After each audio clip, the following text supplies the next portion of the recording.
ఉంటుందంటే ఒక ఇంటర్వ్యూ జరుగుతుంటుంది.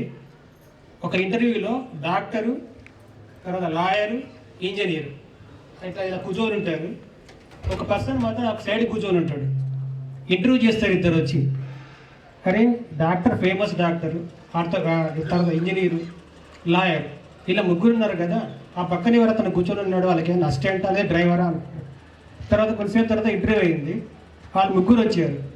ఈ ఇంటర్వ్యూ చేసి అతను ఏమడిగాడంటే, ఎవరు అతను అంటే, మమ్మల్ని తయారు చేసింది ఆ సారే అని చెప్పాడు అనమాట. అంటే ఒకసారి తలుచుకుంటే ఇలాంటి వాళ్ళని ఎంతమందినైనా తయారు చేయవచ్చు. అప్పుడు ఆ ఇంటర్వ్యూ చేసే విలేకరి స్టన్ అయిపోయాడు. అండ్ చూస్తే నార్మల్గా ఉన్నాడు. వీళ్ళు మాత్రం హైపైలు ఉంటారు కదా, డాక్టరు, లాయరు, ఇంజనీర్ అంటే. కానీ మన సార్లు ఎలా ఉంటారు, సింపుల్గా ఉంటారు. లైక్ మన రవి సార్ లాగా ఉంటారు కదా. మీరు మార్నింగ్ నుంచి ఈవినింగ్ దాకా చూడండి, సార్ అలాగే ఉంటాడు. రాజేందర్ సార్ గారు మీరు అబ్జర్వ్ చేస్తుంటారు అందరూ కూడా. సో దాదాపుగా ఒక టీచర్కి ఇచ్చే రెస్పాన్సిబుల్ ఏంటంటే, మీరు మీ మార్క్స్ కాదు మనకి ఇంపార్టెంట్. ఇందాక మన సార్ కృష్ణారెడ్డి సార్ అంటే, your character is very very very important. If your lose your character, everything will be lose. తర్వాత రీసెంట్గా నేను ఒక చూశాను న్యూస్. అతను బీహార్లో పేరు రోషన్ కుమార్, ఫాదర్ లేడు, మదరు జస్ట్ మన పిడికలు అమ్ముకుంటారు. అంటే ఆవు పేడ ఉంటుంది కదా, ఆవు పేడలో పిడకలు చేసుకొని అమ్ముకుంటుంది. ఆ అబ్బాయి ఏం చేస్తాడంటే కూరగాయలు అమ్ముకునేవాడు. Now he got IAS. అంటే అతనికి సంకల్పం ఎలా ఉందంటే, నీకు ఖచ్చితంగా నేను ఐఏఎస్ కావాలి. రీసెంట్ నిన్న మొన్న న్యూస్లో వచ్చింది చూడండి, బీహార్ అతను ఏం చేశాడు, నాకు ఈ పూర్ ఫ్యామిలీ నుంచి వచ్చాను, చాలామంది కూడా ఫీజులు కట్టలేదు, అందుకని దాదాపుగా అందరినీ ఒక 125 to 500 మెంబర్స్ సెలెక్ట్ చేసుకున్నాడు. ఆ 500 మెంబర్స్కి ఫ్రీ ఎడ్యుకేషన్ ఇస్తున్నాడు. మీరు కాల్ నెట్లో కొట్టి చూడండి, దాన్ని 500 students free education only for poor family. Mother కావచ్చు, ఫాదర్ కావచ్చు, ఏదైనా కానీ. అలాంటి స్టేజ్కి మనకు ఎదగాలని మనస్ఫూర్తిగా కోరుకుంటున్నాం మీరందరూ కూడా. సో ఇలాంటి అవకాశాలు ఇచ్చిన మనందరికీ కూడా దాదాపుగా మనకి ఎగ్జామ్స్ 10 days 15 days ఉన్నాయి అంతే. ఇప్పటిదాకా మనకు క్రికెట్ మ్యాచ్ గురించి బాగా ఐడియా ఉంటుంది మీకు అందరికీ కూడా. Test match, one day match, T20, next super over, ఇవన్నీ అయిపోయినాయి మనకి ఇప్పుడు. టెస్ట్ మ్యాచ్ అంటే ఇయర్ మొత్తం చదువుతున్నాం. వన్డే మ్యాచ్ అంటే ఓన్లీ ఎగ్జామ్స్ అంటే quarterly, half yearly, weekly exam prepare అవుతాం. T20 అంటే వన్ డే ప్రిపేర్ అవుతాం. ఈరోజు ఎగ్జామ్ ఉందంటే మ్యాథ్స్ నైట్ అవుట్ చేస్తాం, మార్నింగ్ ఎగ్జామ్లో పడుకుంటాం. దాదాపు చేసిందంతా అదే, మీరు చేసిందంతా కూడా. ఇప్పుడు మనం ఎలా ఉన్నాం, సూపర్ ఓవర్. సూపర్ ఓవర్ అంటే ఏంటి, మ్యాచ్ టై అవుతుంది.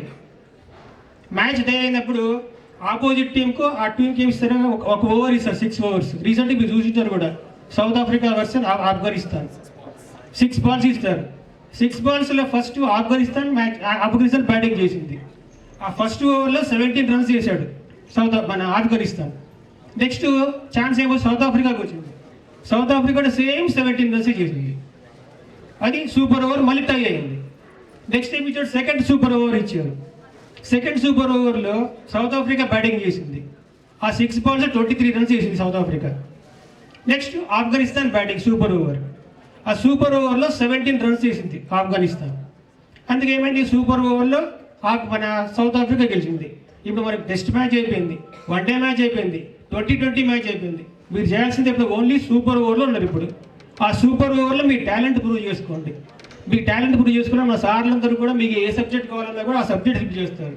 ఖచ్చితంగా అందరూ హ్యాపీగా మంచి రిజల్ట్తో పాస్ అవుతారని మనస్ఫూర్తిగా కోరుకుంటున్నాను. ఎందుకు మరి సార్లందరూ సహకారం చేస్తారు. ఈ రీసెంట్గా నేను రాజేంద్ర రవి సార్కి చెప్పేవాడిని, సార్ మ్యాథ్స్లో చాలా వీక్ ఉన్నారు సార్, అసలు బేసిక్స్ లేవు సార్ వాళ్ళకు అన్నాను.